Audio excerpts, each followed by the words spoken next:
పైగా కలియుగంలో పుట్టడం మనం అదృష్టం. పాపాత్ములు అనుకోకండి. భాగవతంలో వ్యాసుడు చెబుతాడు, ఆయన స్నానం చేస్తూ గంగా నదిలో స్నానం చేసి బయటకు వచ్చాట.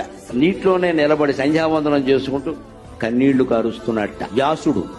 నారదుడు వచ్చి, మహర్షి వేదాలు విభజన చేశావు, భారతం రచించావు, భాగవతం రచించాలంటున్నావు, ఏడుస్తున్నావేమిటయ్యా అన్నట్ట. ద్వాపరయుగంలో పుట్టాను, దురదృష్టవంతుణ్ణి. కలియుగంలో పుడితే బాగుండేది. అదేమిటి అలా మాట్లాడుతున్నావు? కలియుగం అంటే పాపం అంటే లేదయ్యా. కృతయుగంలో తపస్సు చేస్తే గాని మోక్షం లేదు, త్రేతాయుగంలో యజ్ఞం చేస్తే గాని మోక్షం లేదు, ద్వాపర యుగంలో దానం చేస్తే గాని మోక్షం లేదు. కేవలం భగవన్నామస్మరణతో మోక్షం పొందగలిగే అదృష్టం కలికాలంలో పుట్టిన మనకి.